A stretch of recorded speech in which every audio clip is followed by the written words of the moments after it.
Hello friends, we today we are here to talk about DAV vacancies. बहुत लोगों ने मुझे बहुत सारे मैसेज किए कि DAV वैकेंसीज़ के बारे में बताइए, उसके एग्ज़ाम पैटर्न के बारे में बताइए, बहुत सारी चीज़ों के बारे में बताइए। वैसे तो मैंने मैक्सिमम चीज़ें बता चुकी हूँ अपने लास्ट वीडियोस में। मीन्स आप लोग देख सकते हैं वीडियोस में जाके DAV करके टाइप करके सर्च करेंगे तो बहुत आपको मिल जाएंगे। ज़्यादा नहीं, 3-4 वीडियोस है, लेकिन उसमें बेसिक मीन्स 99% मैंने पूरी इन्फॉर्मेशन दे दी है। अब बात करते हैं 2026 की वैकेंसीज़ के बारे में। अभी चल रहा है सेशन 2024-5, ठीक है। अभी हमारा सेशन स्टार्ट होने वाला है 2025 एंड 26, तो इसकी वैकेंसीज़ आने वाली हैं। तो आगे हम बात करेंगे 2025-26 की वैकेंसीज़ के बारे में। जो अब सीज़न आ गया है वैकेंसीज़ का, तो जो भी DAVN बनना चाहते हैं तो उनके लिए मैं बता दूं सारी चीज़ें कि वो लोग परेशान होंगे कि कहाँ अप्लाई करें, कैसे अप्लाई करें, क्या होगा अप्लाई करने के बाद, कैसे हमको सारा चीज़ मिलेगा। अब तो ऑनलाइन सब कुछ मिल जाएगा, लेकिन कुछ लोगों को मीन्स कंप्लीट अगर इन्फॉर्मेशन नहीं हो तो फिर हम लोग कुछ ना कुछ मिस कर देते हैं। और लास्ट डेट भी रहती है, तो फिर वो लास्ट डेट के बाद हम लोग को फिर पता चलता है सारी चीज़ें। तो जो भी जानते हैं, पूरा जानते हैं, आधा जानते हैं, वो जो आधा जानते हैं वो पूरा जान जाएंगे, जो पूरा जानते हैं वो अपना कंफर्म कर लेंगे कि yes we know the right thing.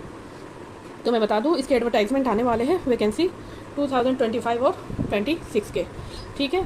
तो इसमें क्या आने वाला है, ठीक है।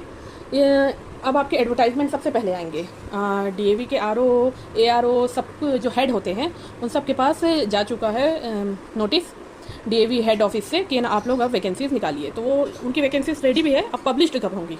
पब्लिश्ड होंगी 6 से 12 अक्टूबर के बीच में, ठीक है। आप 6 ही लेके चलिए, 6 को ही मिल जाएगा आपको वैसे, लेकिन एडवर्टाइजमेंट है उनका, वो टाइमलाइन है 6 से 12 अक्टूबर। इस बीच आप लोगों को वैकेंसीज मिल जाएंगी। माफ़ कीजिएगा, मेरी राइटिंग अच्छी है, लेकिन वीडियो बनाने में पूरा सारा चीज़ ध्यान रखना होता है। चलिए, तो 6 से 12 अक्टूबर में आपको कहाँ पर वैकेंसीज मिलेगी, लिंक मैंने आपको दे दिया है डिस्क्रिप्शन बॉक्स में, या फिर आप DAV CMC करके लिखिएगा, DAV CMC इसकी वैकेंसी ये लिखिएगा गूगल पे, और फिर वो आपको इसकी वेबसाइट मिल जाएगी। उस पर क्लिक कीजिएगा तो आपको वहाँ पर एडवर्टाइजमेंट या वैकेंसीज ऐसे लिखा होगा, तो उस पर आप क्लिक करेंगे तो आपको मिल जाएगा। रिक्रूटमेंट लिखा रहता है, ठीक है। तो वहाँ पर आपको मिल जाएगा कि निकला है फॉर्म। अब आप लोगों को जिस पोस्ट के लिए भरना है उस पोस्ट के लिए भर सकते हैं। अब इसमें पोस्ट कौन कौन सी होंगी? इसमें नर्सरी से लेकर PGT और LDC और LDC और हेड ऑफिस, बहुत सारी चीज़ें निकलेगी। LDC लोअर डिविजनल क्लर्क की वैकेंसी निकलेंगी, और सीनियर क्लर्क की भी वैकेंसीज निकलेंगी। उसमें आपको सारी पोस्ट मिल जाएगी, लेकिन आपने क्या करना है, आपने जो पोस्ट पे अप्लाई करना है उसी पोस्ट पे वही पोस्ट डालनी है। अब नेक्स्ट थिंग, मोस्ट क्वेश्चन आता है। अभी मैं वीडियो डालूंगी तो भी लोग कमेंट में पूछेंगे कि हम ये अप्लाई कर सकते हो, जबकि मैं इसमें सारी चीज़ बता दूंगी फिर भी। तो इसलिए प्लीज़ आप लोग जो वीडियो देखेंगे तो उसको अच्छे से ध्यान से देखिए। मैं सारी मैक्सिमम चीज़ें मैं जितना कर सकती हूँ इसमें आपको मैं एक्सप्लेन करूँगी। जो नहीं एक्सप्लेन किया वो आप लोग कमेंट में पूछ सकते हैं, ठीक है।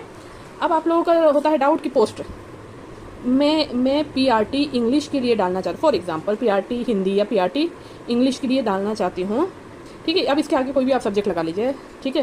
तो और मैं TGT के लिए भी डालना चाहती हूँ, TGT हिंदी और PRT हिंदी, मैंने दोनों का मेरी अच्छी खासी तैयारी है, मैं क्या उस पर डाल सकती हूँ। आप ये रूल है 1 कैंडिडेट 1 पोस्ट, एक इंसान एक ही पोस्ट अप्लाई कर सकता है, ये रूल है DAV का। इस साल भी वो चेंज नहीं हुआ है, ठीक है। अब आप PRT और TGT, अब आपका ख्वाब तो अधूरा रह गया, लेकिन ये ख्वाब पूरा हो सकता है। आपको थोड़ी मेहनत करनी होगी। कैसी मेहनत मैं बताती हूँ, ठीक है। ये दोनों पे आप अप्लाई कर सकते हैं, लेकिन कैसे ये मैं बताती हूँ। PGT हिंदी में आप अप्लाई कीजिए, ठीक है, और अगर नहीं तो आप TGT हिंदी में अप्लाई कीजिए। पहले मैं ये 2 ऑप्शन है आपके पास, 1 2। मैं पहले PGT हिंदी का बता दूँ। जो PRT TGT और PGT होता है, ठीक है, PRT होता है, TGT होता है और PGT होता है। तो इनमें सबसे बड़ा पोस्ट कौन सा है? PGT। ये 11-12 को पढ़ाने के लिए होता है। ये होता है 1 to 1 नहीं, ये अब तो हो गया है 3 to 6, और ये होता है 3 to 6, 3 to 4 5 6 7 आई थिंक, हाँ 7 तक होता है। ये 8 से 10 तक के पढ़ाने को बच्चे को होता है, ठीक है। ये 3 to 7 के बच्चों को पढ़ाने के लिए होता है। पंखे से मोबाइल भी हिल रहा है तो मेरे ख्याल से वीडियो क्वालिटी अच्छी नहीं आएगी, कोई नहीं, मैं फिर से बना दूँगी। तो पीआरटी होता है 3 से 7 क्लास तक के बच्चों को पढ़ाने के लिए, टीजीटी होता है 8 to 10 क्लास के बच्चों को पढ़ाने के लिए, पीजीटी होता है 11 से 12 की क्लास के बच्चों को पढ़ाने के लिए। ये मीन्स रिटर्न में है, और प्रैक्टिकल में तो टीजीटी वाले पीजीटी को भी पढ़ाते हैं और पीजीटी वाले टीजीटी को भी पढ़ाते हैं प्रैक्टिकली, क्योंकि ले दे के चलना होता है। तो अब आपको अप्लाई करना था पीआरटी में भी और टीजीटी में भी, राइट। तो आप अप्लाई दो रास्ते हैं, क्योंकि एक कैंडिडेट एक ही पोस्ट पे अप्लाई कर सकता है, तो आपके पास 2 रास्ते हैं। अगर दोनों में अप्लाई करना है तो पीजीटी हिंदी में अप्लाई कीजिए, पहला रास्ता, ठीक है। जो पीजीटी में अप्लाई करता है, ये जो पहला पोस्ट है ये सबसे हायर पोस्ट है। तो पीजीटी वाला अगर किसी स्कूल में वैकेंसी निकली होंगी पीआरटी के लिए, या और एक स्कूल में वैकेंसी होंगी पीआरटी की, दूसरे स्कूल में वैकेंसी होंगी टीजीटी की, तो पीजीटी वाला बंदा जो है वो पीआरटी के लिए भी अप्लाई कर सकता है और टीजीटी के लिए भी। अगर ये क्वालिफाई कर लिए तो ये भी आपका क्वालिफाई है, ये भी क्वालिफाई है, ठीक है। अब मैंने बताया एक स्कूल में पीआरटी के, दूसरे में टीजीटी के, आप दोनों स्कूल में अप्लाई नहीं कर सकते, एक बार में एक ही स्कूल में अप्लाई कर सकते हैं। अगर इसमें अप्लाई किए और हो गया तो अच्छी बात है, और अगर आप दोनों में अप्लाई करना चाहते हैं तो इसमें अप्लाई कीजिए कि इसमें ज़्यादा आपको सैलरी मिलेगी, और अगर आप कंफर्टेबल है तो, नहीं तो आपकी मर्ज़ी है, लेकिन एक बार में एक ही में अप्लाई कर सकते हैं। अगर यहाँ से अगर कुछ नहीं होता है, ठीक है, तो आप टीजीटी यहाँ पर अप्लाई कर सकते हैं, क्योंकि आपको जो पीईसी प्रोविजनल एलिजिबिलिटी कार्ड मिलेगा वो हर स्कूल पूरे भारत के डीएवी के लिए वो काफ़ी होगा, ठीक है। अब हम बात करते हैं दूसरी रास्ते की, टीजीटी हिंदी। तो वही जैसे पीजीटी जो उसके नीचे के पोस्ट है टीजीटी और पीआरटी, इन दोनों के लिए काफ़ी है पीजीटी पीईसी कार्ड, ठीक है। अगर आपने टीजीटी क्वालिफाई कर लिया, टीजीटी में आपने अप्लाई किया और टीजीटी का एग्ज़ाम दिया और क्वालिफाई कर लिया, तो आप पीजीटी के लिए भी वैलिड है और ये पीआरटी के लिए भी वैलिड है, ठीक है। तो आप इस तरह से इस चीज़ों को पा सकते हैं, ठीक है। अगर नहीं समझ में आया तो दोबारा से मेरे मीन से रिवाइंड करके देख सकते हैं आप। तो आप एक ही पोस्ट पे अप्लाई कर सकते हैं। अब ये चीज़ समझने के बाद आप खुद समझदार हैं, क्योंकि आप टीचर बनने वाले हैं, आप बच्चों को पढ़ाने वाले हैं, आगे उनको सारा चीज़ें सिखाने वाले हैं, तो आपको खुद ही दिमाग होगा कि आपको किस पोस्ट पे अप्लाई करना है। Is it clear? लेकिन आप एक साथ 2 पोस्ट पे अप्लाई नहीं कर सकते हैं, ठीक है। अब हम बात करते हैं जब 6 to 12 अक्टूबर एडवर्टाइजमेंट आएगा, ठीक है, और आप लोगों को इसके लिए अप्लाई करना होगा, ठीक है। ये आपका आपने अप्लाई कर दिया, लेकिन ये आपका क्या होगा, पार्शियल सबमिशन। पार्शियल सबमिशन, आपका एप्लीकेशन अभी कैसा जमा हुआ है, पार्शियल सबमिशन, आधा अधूरा जमा हुआ है, पूरा जमा नहीं हुआ है, ये आधा पार्ट है, ये 50% है। 50% क्या होगा, अब नया रूल निकला है, क्योंकि लास्ट टाइम बहुत सारे कैंडिडेट्स ने अप्लाई कर दिया था पीजीटी के लिए, किसी ने पीआरटी के लिए, किसी ने टीजीटी, किसी ने एलडीसी, सारी चीज़ों के लिए अप्लाई कर दिया था, और उन लोगों ने कुछ लोगों ने क्वालिफाई भी कर लिया उनमें से, ठीक है। और जब क्वालिफाई कर लिया, फिर जब उन्होंने इंटरव्यू भी दे दिया, फिर जब ज्वाइनिंग की बारी आई, जब स्कूल ने बुला लिया, अब स्कूल का कितना वक्त बर्बाद हुआ। पहले उन लोगों ने उसका एडमिट कार्ड जारी कर दिया, फिर उन लोगों ने सीट अवेलेबल करवा दी, कहना हाँ यहाँ पर बैठकर बंदा सीयूटी एग्ज़ाम देगा डीएवी का। तो इतने कई लोगों का उन लोगों ने सीट बुक कराई कि हाँ यहाँ पर आप जाइए और एग्ज़ाम दीजिए, ठीक है। दूसरा, इंटरव्यू में भी उन लोगों ने अप्लाई किया, तो कितने मतलब उनका इंटरव्यू में भी सारा इंटरव्यू लेने में जो टाइम लगा वो भी लगा, ठीक है, ये भी प्लस कीजिए। अब उन लोगों ने, स्कूल ने क्या किया, जब इनको सेलेक्ट कर लिया तो बाकी को रिजेक्ट किया। अब उन लोगों ने जब ज्वाइनिंग के लिए बुलाया और जब जान गए कि हाँ ये बंदा आने वाला है हमारे स्कूल में, अब हम लोग फ्री हो गए, अब हमें कैंडिडेट नहीं ढूंढना है, जब वो आया और अपने डॉक्यूमेंट जमा किया, तब पता चला कि उसके डॉक्यूमेंट कंप्लीट नहीं है। उन्होंने उसमें तो फिल कर दिया था कि हाँ डॉक्यूमेंट है, और उनके डॉक्यूमेंट कंप्लीट नहीं है, या तो फर्जी है या तो इधर उधर के, मतलब जो भी है, मतलब कंप्लीट नहीं है, ठीक है, कोई भी चीज़ें हो सकती है। तो जब कंप्लीट नहीं है तो जितना मैंने अभी आपको बताया, सीट से लेके इंटरव्यू से लेके, ये सारा स्कूल का पूरा डीएवी का क्या हुआ, बर्बाद हुआ, ठीक है। तो वो अब बर्बाद नहीं करना चाहते हैं, इसलिए अब जो कोई भी कैंडिडेट अप्लाई कर सकता है, ये उसका पार्शियल सबमिशन होगा, मतलब 50%। 100% कब होगा, जो आपने सबमिशन किया, ठीक है। सबमिशन करने के बाद आप उसका प्रिंट आउट ले लेंगे जो आपने फॉर्म सबमिट किया, ठीक है, और अभी आपको कोई भी फीस नहीं लगेगी, नो फी, ठीक है। फिर क्या होगा, आपको वेरिफिकेशन और अप्रूव्ड के लिए जाना पड़ेगा, ठीक है, वेरिफिकेशन एंड अप्रूव्ड के लिए जाना होगा अपने ओरिजिनल टेस्टिमोनियल्स को लेके। ओरिजिनल टेस्टिमोनियल्स मतलब अपने सही कागजों को लेकर, अपने रिजल्ट वगैरह, प्रमाण पत्र, सर्टिफिकेट, जितना भी आपको मिला है, जो आपने अपने फॉर्म में डाला है, ठीक है, तो वो सारी चीज़ लेकर आपको जाना होगा डीएवी नियर मी। आप गूगल में डालेंगे डीएवी नियर मी, या फिर मैक्सिमम बंदों को पता होगा कि कहाँ पर जाना है। जो नियरेस्ट डीएवी होंगी आपके घर के आसपास, या जहाँ पर आप पहुँच सकते हो आराम से, वहाँ पर आपको ओरिजिनल टेस्टिमोनियल लेके जाना होगा और प्रिंट आउट लेके जाना होगा, ठीक है। क्या लेके जाना होगा, प्रिंट आउट जो आपने फॉर्म जमा किया था उसका, ठीक है। वो आपका प्रिंट आउट देखेंगे, उनको पता चलेगा कि आपने किस पोस्ट के लिए अप्लाई किया। फिर वो आपके डॉक्यूमेंट्स देखेंगे, ठीक है। डॉक्यूमेंट्स देखने वहाँ पर एक बंदा ऑलरेडी वो होगा, वो ऑफिस में जाके पूछ सकते हैं कि मुझे अपना वेरीफाइड एंड अप्रूव्ड कराना है, मैंने अप्लाई किया है। तो वो बंदा आपके ओरिजिनल टेस्टिमोनियल्स देखेगा और फिर वो आपका एप्लीकेशन नंबर वगैरह देखेगा और फिर उसके सामने आ जाएगा वेरीफाइड एंड अप्रूव्ड टैग। उसने अगर आपके सारे चीज़ें चेक कर लिए, ठीक है, क्योंकि बाद में उसको उसी बंदे को डीएवी को जवाब देना है, ठीक है। अगर आपके सारी चीज़ें सही लिखे तो वो जो टीचर या सर या फिर वो जो क्लर्क या अधिकारी जो भी होंगे वो उस एप्लीकेशन को खोलेंगे डीएवी सीएमसी की वेबसाइट पे और आपके एप्लीकेशन में आएगा वेरीफाइड एंड अप्रूव्ड और उसको वो क्लिक करेंगे। जैसे क्लिक हुआ आपका 100% फॉर्म जमा हो गया, ठीक है। अब आप सीबीटी दे सकते हैं। अगर उस अधिकारी को आपके डॉक्यूमेंट्स नहीं सही दिखे तो वो इस पर क्लिक नहीं करेंगे और आपका रिजेक्ट हो जाएगा फॉर्म और आपको डीएवी टेस्ट में बैठने नहीं दिया जाएगा। इतना आई होप क्लियर होगा आप लोगों को, ठीक है। अब नेक्स्ट, अभी तक आप लोगों को फ़ीस नहीं लगी है, कोई भी फ़ीस नहीं लगेगी, ठीक है। अब आपको डीएवी में जाना कब है? आपको डीएवी में जाना है 1 से 20 नवंबर के बीच में, ठीक है। तो 6 से 12 अक्टूबर के बीच में आपका एडवर्टाइजमेंट आएगा और आपको फिल करना है। फिल करने की लास्ट डेट जो है वो है 31 जुलाई, ठीक है। और आपको 1 से 20 नवंबर तक आपको स्कूल में जाकर वेरीफाइड कराना है, ठीक है। आप 7 डेज़ आपके पास आपको RMN रजिस्टर्ड मोबाइल नंबर में आपको मैसेज आ जाएगा, ठीक है। आपको 7 दिन मिलेंगे कि आप जाके उसमें अप्रूव करवाइए, ठीक है। अब आपका अप्रूव हो गया, उसने टैब दबा दिया, फिर वहाँ पर आपको फ़ी जमा करनी होगी, वहाँ नहीं मतलब कि ऑनलाइन आपको जमा करनी होगी 300 रुपीज़, ठीक है। जैसे आपने फॉर्म भरा था वैसे फ़ीस जमा कर देंगे क्योंकि आपका वो जो एप्लीकेशन है वो वेरीफाइड हो गया है, ठीक है। 300 रुपीज़ जमा करने के लिए आपके पास 7 डेज़ रहेंगे, ठीक है। 7 डेज़ के अंदर फ़ीस जमा करनी है। अगर 7 से 1 भी मिनट ज़्यादा हुआ तो आपका रिजेक्ट हो जाएगा क्योंकि आपने फ़ीस नहीं भरी, ठीक है। अब नवंबर में ये सारी चीज़ें होंगी, ठीक है। आपको जो फ़ीस है वो 26 नवंबर तक जमा कर देनी होंगी, ठीक है।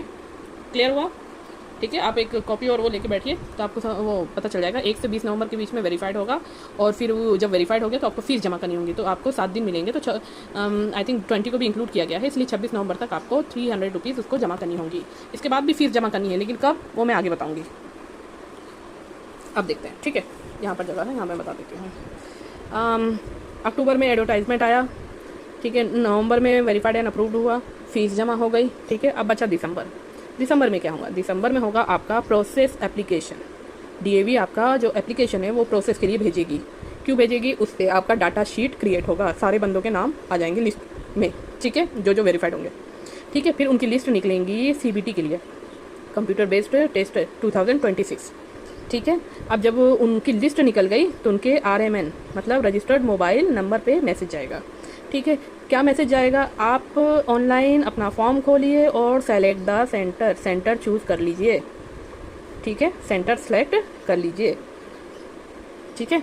अब जब सेंटर आपने चूज़ कर लिया, लेकिन ये नहीं है कि आप आराम से करो, जैसी आए वैसे ही आपको करना है। क्यों करना है? वैसे टाइम रहेगा, लेकिन क्यों करना है? क्योंकि यहाँ पर पहले आओ पहले पाओ वाला है, फर्स्ट कम फर्स्ट सर्व। जो पहले आएगा उसको पहले मिलेगा, ठीक है। फॉर एग्ज़ाम्पल आप चूज़ करना चाहते हो Jabalpur, for example Jabalpur choose करना चाहते हो क्योंकि वो आपका ही शहर है या आपके शहर से पास पड़ता है या नियरेस्ट जो भी है, ठीक है। सेंटर जबलपुर चूज़ करना चाहते हो। अब आपने आराम से किया, अरे इतना टाइम है हम चूज़ कर लेंगे, लेकिन बाकी बंदे भी वहीं से उन्होंने जबलपुर चूज़ कर लिया। अब जबलपुर में थी फॉर एग्ज़ाम्पल 400 सीट्स फिल हो गई। तो अब आप कौन से नंबर के हो? 405 या 6 या 1। तो आपको कहाँ मिलेगा? दूसरा सेंटर जबलपुर आपको नहीं मिलेगा। इतनी बात समझ में आ गई, ठीक है। डिवाइड करके देख सकते हो और भी मीन से क्या आप लोगों को जो समझ में नहीं आया होगा आ जाएगा, या मोस्टली लोगों को आ गया होगा, ठीक है। तो फर्स्ट पहले जाइए और पहले अपना सेंटर चूज़ करके फ्री हो जाइए। ऑनलाइन तो है, आपके अपने मोबाइल में कर लीजिएगा सारा चीज़ें, ठीक है। अब क्या है? अब हमने सेंटर भी चूज़ कर लिया, ठीक है। फीस हो गई, एप्लीकेशन फॉर्म भर दिया, वेरीफाइड हो गया और क्या फीस जमा कर दी, सेंटर भी चूज़ कर लिया। अब हमें क्या देना है? सीबीटी कब होगा आपका? जनवरी 2026 में आपका सीबीटी होगा। अब वो कभी भी हो सकता है जनवरी में, ठीक है। तो पूरे जनवरी में आपका सीबीटी होगा, ये ध्यान में रखिए, ठीक है। जनवरी की 15 तारीख को हो सकता है, 10 को हो सकता है, 21 को हो सकता है, ठीक है। लास्ट टाइम भी जनवरी में हुआ था, और भी चीज़ें आप लोगों के दिल में सवाल होंगे, लेकिन मैं आगे बताने वाली हूँ उस चीज़ को, ठीक है। जो ऑलरेडी उसमें है डीएवी में, तो उनका क्या, और जो परमानेंट है उनका क्या, ठीक है। उनको क्या देना है, किसको देना है, किसको नहीं देना है, मैं सारा चीज़ बताऊँगी आगे, थोड़ा एक एक करके बताऊँगी ना सारी चीज़, ठीक है। अब आपने CBT भी दे दिया, CBT दे दिया। अब आपको वेट किसका है, रिज़ल्ट का जो मेन है वो आ जाएगा 15 से 20 दिन के अंदर, ठीक है। ऑनलाइन आप देख सकते हैं, ठीक है। और आपको बार बार DAV CMC की वेबसाइट पे जाकर एक बार चेक करना होगा, ठीक है। वैसे रजिस्टर मोबाइल नंबर और वो जो ईमेल आईडी आप देंगे तो उसमें वो लोग भेज ही देते हैं, ठीक है। अब जब रिजल्ट डिक्लेयर हो गया, आपने इसमें देख लिया, ठीक है, तो आप वहाँ से डाउनलोड भी कर सकते हैं। जैसे ही रिजल्ट डिक्लेयर हुआ आप डाउनलोड कर सकते हैं। इतनी बात क्लियर हुई, ठीक है। डाउनलोड क्या करेंगे आप, PEC कार्ड, ठीक है। अब इसमें PEC कार्ड के बारे में मैं एक चीज़ बता दूँ, ये सिर्फ आपका रिजल्ट नहीं है, कुछ PEC कार्ड 1 ईयर के लिए वैलिड हो सकते हैं, कि मतलब ये जो वैकेंसी है आपकी, ये जो सेशन है 2025-26, इसी में आप अप्लाई कर सकते हो। जो नेक्स्ट सेशन होगा 2026 से 27 वाला, इसमें अप्लाई नहीं कर सकते। क्यों? क्योंकि जो आपका PEC है वो 1 ही साल के लिए है, लेकिन कुछ जो बहुत अच्छे मार्क्स लाते हैं उनको 2 ईयर या 3 ईयर का भी दे दिया जाता है PEC, ठीक है। तो आपको 3 साल तक CBT देने की ज़रूरत नहीं है, आप एडहॉक पर हो या परमानेंट, ठीक है। तो सबके कार्ड में 1 ईयर नहीं होता, किसी के कार्ड में 2 ईयर और 3 ईयर भी होता है। तो अच्छे से आप लोग तैयारी करो। तैयारी कैसे करनी है इसके लिए भी मैं आगे बताऊंगी, लेकिन जब इस वीडियो को आप ज़्यादा से ज़्यादा शेयर और लाइक करोगे, तो जब मुझे पता चलेगा कि मेरा वीडियो किसी ने देखा ही नहीं, किसी ने जाना ही नहीं, 4-5 बंदे देखे हैं, तो फिर मैं मीन्स से डिप्रेस हो जाऊँगी ना। फिर मैं कैसे कि हाँ वीडियो बनाओ ये वो, मीन्स से बहुत झंझट लगती है। अभी भी मैं नीचे बैठ के बना रही हूँ, मैं नीचे बैठती नहीं हूँ एक्चुअली, तो पैर में मेरे झुंझुनी होने लगी, ठीक है। ऑनेस्टली मैं कह रही हूँ, ठीक है। और आपको लगता है कि चलो बंदी ने अच्छा वीडियो बनाया है, सारा चीज़ इतनी मेहनत करके सारा चीज़ बता रही है, तो मेरे डिस्क्रिप्शन बॉक्स में मीन्स मेरे आप प्रोफाइल पे जाएंगे तो मुस्कान का सफ़र @YBL है। तो आपका अगर कुछ फ़ीस देना चाहे मुझे, खुश होकर, इसकी फ़ीस फ्री में मुझे नहीं चाहिए, इसकी फ़ीस आपको जितनी लगती है वो आप मुझे दे सकते हैं, ठीक है। UPI ID मैंने उसमें डाला हुआ है, आप देख लीजिएगा, ठीक है, मुस्कान का सफ़र करके। और उसमें क्या है कि मुझे घर बनाना है एक्चुअली, और अब मैं अपने हेल्थ इश्यूज़ की वजह से उतना काम भी नहीं कर पाती हूँ। खैर ये तो मेरा हुआ दुखड़ा। आगे बढ़ते हैं, आगे कहाँ तक पहुँचे थे हम लोग। हाँ, PEC कार्ड 1 साल, 2 साल, 3 साल। तो अगर आपने सुना कि उसका तो 2 साल का है, मेरा तो 1 ही साल का है, अरे उसका तो 3 साल का, मेरा तो 2 साल का, मेरा तो 1 ही साल का है, सबका अलग अलग है। क्यों? क्योंकि उन लोगों ने अच्छे मार्क्स लाए हैं, जिन्होंने बेहतरीन मार्क्स लाए हैं A+, तो उनका 3 ईयर्स का होगा, उनसे कम B+ वाला को 2 ईयर का, और जो बस पास हुए उनका 1 ईयर का रहेगा, ठीक है। वैसे मोस्टली वो का 1 ईयर का ही रहेगा, क्योंकि वो लोग 1 ईयर का ही मैक्सिमम रखते हैं। हाँ, लेकिन जब आपने अप्लाई कर दिया और आप सेलेक्ट हो गए, तो वो लोग सबसे पहले, आप ये मत सोचिएगा आपको डायरेक्ट परमानेंट देंगे। DAV का रूल ही नहीं है कि वो परमानेंट दे दे, ठीक है। उसका रूल आपको ये हटाने का भी नहीं है। एक बार अगर आप DAV में लग गए तो आपको फिर हमेशा लेते रहते हैं, बस वो ये रूल आप फॉलो करते रहिएगा जो मैंने अभी बताया। वो आपको एडहॉक पे 1 ईयर के लिए भी ले सकते हैं, 2 ईयर के लिए भी ले सकते हैं, 3 ईयर के लिए भी ले सकते हैं, ठीक है। लेकिन इसके बाद वो आपको परमानेंट करेंगे ही करेंगे। वो जब जान जाएंगे कि अच्छा कैंडिडेट है, अच्छा मेरे स्कूल में पढ़ा रहा है, इसका रिजल्ट बच्चों का अच्छा आ रहा है, सारा चीज़ इसकी तरफ से कोई शिकायत नहीं आ रही है, सारा चीज़ अच्छा है, तो आपको परमानेंट आप ही को करेंगे, बाहर वाले को नहीं करेंगे, ठीक है। तो अगर आप DAV में जाने का सोच रहे हैं तो ये 100% याद रखिए कि वो आपको एडहॉक पे ही रखेंगे। कोई भी पूरे भारत की, पूरी दुनिया की DAV कभी भी आपको डायरेक्ट परमानेंट नहीं रखती है, क्योंकि उसका ये रूल ही नहीं है। बहुत ज़्यादा तो 1 साल में आपको परमानेंट कर देंगे, लेकिन 1 साल आपको एडहॉक पे रहना ही पड़ेगा, ये होता है, ठीक है। क्योंकि उनका भी सेशन वगैरह होता है कि ये जुलाई से मार्च तक चलता है ना, तो वो लोग नहीं करते, और उनका रूल है कि एडहॉक पे ही लेना है किसी भी कैंडिडेट को, ठीक है। अब हम आगे चलते हैं। अब आप क्वालिफाई है आप अप्लाई करने के लिए, ठीक है। अब इंटरव्यू सबसे ज़्यादा इम्पॉर्टेंट है आपका DAV CMC वेबसाइट।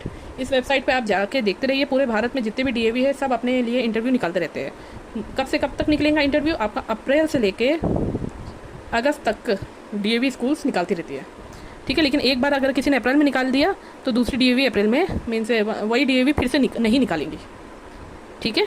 लेकिन अगर आपने अप्रैल में, फॉर एग्जांपल एक और चीज़ मैं आपको बता दूं, अप्रैल में किसी DAV में निकाली, ठीक है, मान लीजिए DAV स्कूल 1 ने निकाला अप्रैल में, और आपने अप्रैल में अप्लाई नहीं किया और आपको उसी में करना था, क्योंकि आप घर के पास है, आपके लिए कंफर्टेबल है, सारा चीज़ है, ठीक है। तो आपने अप्रैल में अप्लाई नहीं किया, अब आ गया अप्रैल के बाद मई, जून, जो समर वेकेशन, जुलाई आ गया, अगस्त आ गया, आपको अगस्त में होश आया, क्योंकि मैक्सिमम मीन्स हमारा इंडिया ही है हम लोग इस टाइप की है।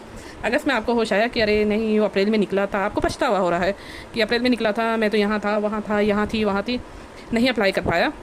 तो आप जुलाई में उस स्कूल में जाइए अगर वहाँ कोई वैकेंसी होंगी तो वो आपको डेफिनेटली इंटरव्यू के लिए प्रिंसिपल सर बुलाएंगे। क्यों बुलाएंगे आपको? क्योंकि आपके पास पीईसी कार्ड है और उनके पास वैकेंसी है। ठीक है, ये आपको वो बोल देंगे कि आप इसमें आइए, उसमें आइए, इसमें आइए, लेकिन वो आपको नज़र में रखेंगे। नज़र में रखेंगे इसका क्या मतलब? नज़र में रखेंगे इसका मतलब अगर DAV 1 में नवंबर में वही वैकेंसी आ गई जिसके लिए आप अप्लाई करने गए थे, तो वो आपको कॉल करके बुलाएंगे, क्योंकि आपने वहाँ अप्लाई करने का, आप जुलाई में अप्लाई करने गए थे, उस वक्त वो वैकेंसी नहीं थी। इस वक्त हो गई, मेन से कोई छोड़ के चला जाता है, कुछ बहुत सारे रीज़न होते हैं। ठीक है, तो अब नवंबर में वो आपको बुला लेंगे। ठीक है, अगर वैकेंसी होंगी तो, लेकिन आप उनके नज़र में आ जाते हैं। लेकिन मैं कहूँगी कि अप्रैल में ही आप चले जाए तो बेहतर है, वरना ये सेकंड वे है। ऐसा नहीं है, इसके बाद रास्ता नहीं है, ये है। लेकिन आप होशियार रहिए क्योंकि आप टीचर है। हाँ, इंटरव्यू के लिए एक चीज़ याद रख जाइएगा कि किसी भी टीचर के 10 कैरेक्टरिस्टिक बताओ, एक टीचर को कैसे होना चाहिए। तो पोलाइट होना चाहिए, पंक्चुअल होना चाहिए, ऑनेस्ट होना चाहिए। ठीक है, 3 तो मैं नहीं बता दिए। तो ये चीज़ आप मीन्स एक इंटरव्यू का क्वेश्चन भी बता दिए। चलो, तो ये ध्यान में रखिएगा एक टीचर को कैसे होना चाहिए। और फिर आपका इंटरव्यू होगा तो सारी DAV एक एक करके अपना इंटरव्यू निकालेंगी कि हमें इस पोस्ट पर, वैसे सारी पोस्ट वो लोग निकाल देते हैं, सारी पोस्ट के लिए हमको कैंडिडेट्स चाहिए। क्यों निकालते हैं सारी पोस्ट के लिए, ये मैं बताती हूँ। क्योंकि हर साल हर पूरी पोस्ट के लिए कोई स्कूल कैसे वैकेंसी निकाल सकती है। लास्ट ईयर भी निकाला था, तो इन लोगों को कोई मिले नहीं क्या? मिले हैं, लेकिन उन्होंने किस पे रखा है? एडोक पे। एडोक वालों को फिर से अप्लाई करना पड़ेगा। ठीक है, तो DAV CMC आप वेबसाइट पर डेली आ जाकर उसको क्लिक करके देखिएगा अपडेट। मैं इसमें डिस्क्रिप्शन बॉक्स में इसका लिंक भी डाल दूँगी। अब आते हैं जो बहुत देर से तड़प रहे हैं, एडहोक कैंडिडेट जो ऑलरेडी DAV में काम कर सकते हैं, काम कर रहे हैं, सॉरी, DAV में अप्लाई कौन कर सकता है? अगर आप एलिजिबल है, आपके पास डॉक्यूमेंट्स वगैरह सारा चीज़ है, ठीक है, तो फ्रेश अप्लाई कर सकते हैं। जो ऑलरेडी एडहोक पे है 1 ईयर के, जिनका जो एडहोक का कॉन्ट्रैक्ट है, एडहोक या कॉन्ट्रैक्चुअल एक ही होता है, जो 2025-26 का भी सेशन चल रहा है, उनका कॉन्ट्रैक्ट कब तक का है? मार्च तक है, मार्च 26 2026 तक। ठीक है, ये कर देती हूँ, नहीं तो आप लोग 26 मार्च समझोगे। मार्च 2026 तक जिनका कॉन्ट्रैक्ट है, ठीक है, और उसके बाद एंड होने वाला है, वो अप्लाई कर सकते हैं, फ्रेश अप्लाई कर सकते हैं। अब जो ऑलरेडी DAV में है और परमानेंट है, क्या वो अप्लाई कर सकते हैं? हाँ, बिल्कुल अप्लाई कर सकते हैं। लेकिन जब वो परमानेंट है तो क्यों अप्लाई करेंगे? तो वो अपने प्रमोशन के लिए अप्लाई करेंगे। ठीक है, अब आपने प्रमोशन के लिए अप्लाई करना कैसे है? पहले जाके मिलना है प्रिंसिपल सर से। ठीक है, विद ड्यू हिज परमिशन और हर permission you can apply for CBT exam, DAV CBT exam. अगर प्रिंसिपल से आप नहीं मिले, डायरेक्ट आपने DAV में डाल दिया एप्लीकेशन, तो ये गलत होगा। ठीक है, फिर आपका ये भी गया नौकरी, मिस गलत है, आपको सामना करना पड़ेगा फिर। तो आप अपने प्रिंसिपल से जाके मिलिए। अगर आप TGT पे है फॉर एग्ज़ाम्पल, और आप PGT के लिए, प्रमोशन के लिए अप्लाई करना चाहते हैं, तो TGT पे आप परमानेंट है, तो अपने प्रिंसिपल से जाके मिलिए। अगर वो विद ड्यू रिस्पेक्ट अगर परमिशन देते हैं तो आप PGT के लिए अप्लाई कर दीजिए। तो फ्रेंड्स, मैंने आपको मैक्सिमम चीज़ें बता दी हैं। ठीक है, मैं लाइव भी आऊँगी, तो लाइव कब आऊँगी क्योंकि मेरा थोड़ा टाइम फिक्स नहीं रहता है, लेकिन इसी टाइम में आ सकती हूँ, मीन्स मॉर्निंग में 10 to 12 के बीच में। ठीक है, तो आप लोग अपने क्वेश्चन रेडी रखिएगा। और क्या कहते हैं, जब मैं लाइव आऊँगी तो आपके ईमेल पे नोटिफिकेशन ऑन रखेंगे तो ईमेल पे आ जाएगा, या मोबाइल में फ्लैश कर देगा कि लाइव है। ठीक है, तो आप लोग आकर उसमें क्वेश्चन मुझसे पूछ लीजिएगा। ठीक है, और नहीं पूछ पाएंगे तो उसमें मैसेज डाल दीजिए, या इसी वीडियो में आप मैसेज डाल दीजिएगा। ठीक है, मैं पूरी कोशिश करूँगी वो लाइव में सारे चीज़ों के आंसर देने के लिए। ठीक है, तो मैंने आपको सारी चीज़ें बता दी हैं।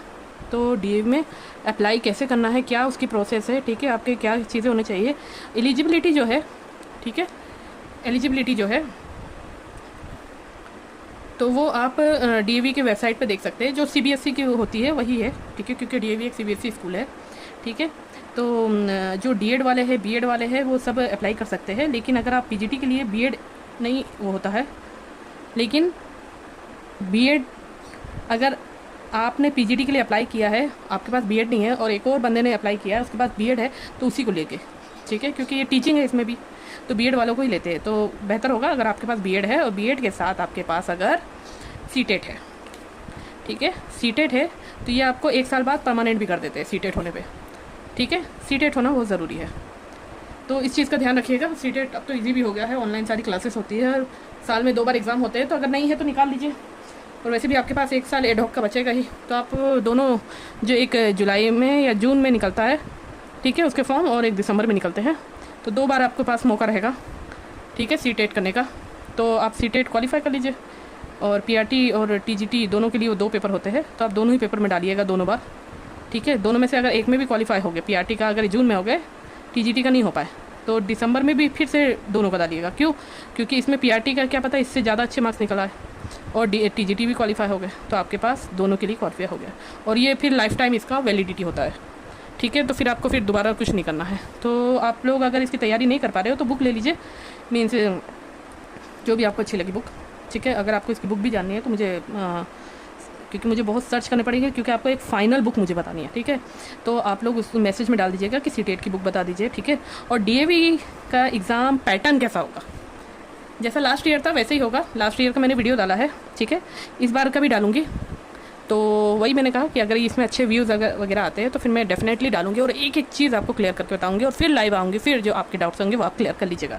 और अगर आप जॉब करते हैं या फिर बिज़ी रहते हैं तो मुझे बता दीजिएगा, तो मैं संडे को आ जाऊँगी लाइव, संडे को भी आ जाऊँगी ठीक है। और प्लीज़ मेरी हेल्प कीजिएगा, मैंने आपकी हेल्प की, आप मेरी हेल्प कीजिएगा। आप मेरा वीडियो नहीं देखते तो किसी और का वीडियो देखते, या फिर क्या बोलते हैं उसको, टिकटॉक की तरह शॉर्ट वीडियोस ही देखते रहते हैं। लेकिन यहाँ इसमें आपको जानकारी मिली है, और ये जानकारी मैंने बहुत मीन्स नोटिफिकेशन जो होता है डीएवी सीएमसी का, उसका पढ़कर एक एक बिंदु निकाल कर उसका मैं आपको उसका जो अर्क है वो बता रही हूँ, ठीक है। तो मेरी हेल्प कर सकते हैं तो आप प्लीज़ कर दीजिएगा, एंड नो वरीज, अगर नहीं कर पाएंगे तो भी आप अच्छे से एग्ज़ाम दीजिए, आगे बढ़िए, ठीक है। और इसकी अगर मैं UPI ID मैंने अपने उसमें क्या कहते हैं, मेरे उस पर जाएंगे, क्या बोलते हैं उसको, चैनल के उस पेज में, तो आपको मिल जाएगा, ठीक है। तो मैंने सारा चीज़ दे दिया है आपको। कुछ भी अगर नहीं समझ में आया तो आप मुझे कमेंट कीजिए, ठीक है। और प्लीज़ लाइक कर लीजिए, क्योंकि बस आपको ऐसे करके प्रेस करना है और सब्सक्राइब कर लीजिए, और नोटिफिकेशन ऑन कर लीजिए। क्यों? क्योंकि मैंने अभी बताया कि आगे की जानकारी के लिए अगर मैंने कोई वीडियो डाला तो आपको आकर देखना पड़ेगा कि इनका वीडियो आया है कि नहीं आया है। लेकिन अगर नोटिफिकेशन आप ऑन कर देते हैं, जो बेल आइकन है उसको प्रेस कर दीजिएगा।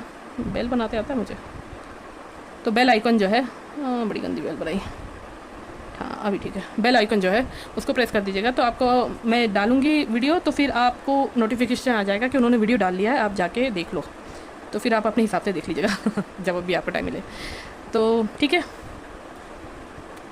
अच्छे से एग्ज़ाम दीजिएगा, एंजॉय कीजिएगा एग्ज़ाम को, ठीक है, क्योंकि आपको एग्ज़ाम का बताएगा कि आप कितने काबिल हैं, ठीक है। Good day, everything will be good, don't worry, be happy, may God bless you. और हाँ, मैं एक बात बताना भूल गई कि जब आप अप्लाई करेंगे इंटरव्यू के लिए, जब वैकेंसीज निकालेंगे, ठीक है, अलग अलग डीएवी, वो आपको डीएवी सीएमसी की वेबसाइट पे जाके पता चल जाएगा। तो जब वो एडवर्टाइजमेंट निकालेंगे और आप इंटरव्यू के लिए जाएंगे, तो इंटरव्यू के टाइम आपसे स्कूल एक नॉमिनल हैंडलिंग फ़ी चार्ज करेगी। अब वो कितनी होंगी, वो अलग अलग स्कूल के अलग अलग हो सकती है, या स्कूल के प्रिंसिपल डिसाइड करेंगे कि हम कैंडिडेट से कितनी फ़ीस लें। तो उस टाइम भी आपको एक और फ़ी लगेगी, आई थिंक 500 के अंदर ही होंगी, ठीक है। तो एक आपको लगा था 300 रुपीज़, ठीक है, और एक आपको लगेगा 500 के अंदर ही लगेगा, लेकिन स्कूल आपसे फ़ी लेगी, ठीक है, नॉमिनल हैंडलिंग फ़ी लेंगी, ठीक है, वो स्कूल ही लेंगी, स्कूल के अलावा कोई और नहीं लेगा, तो सभी से लिया जाएगा, ठीक है। और डीएवी सीएमसी की वेबसाइट डेली चेक करते रहे। Thank you.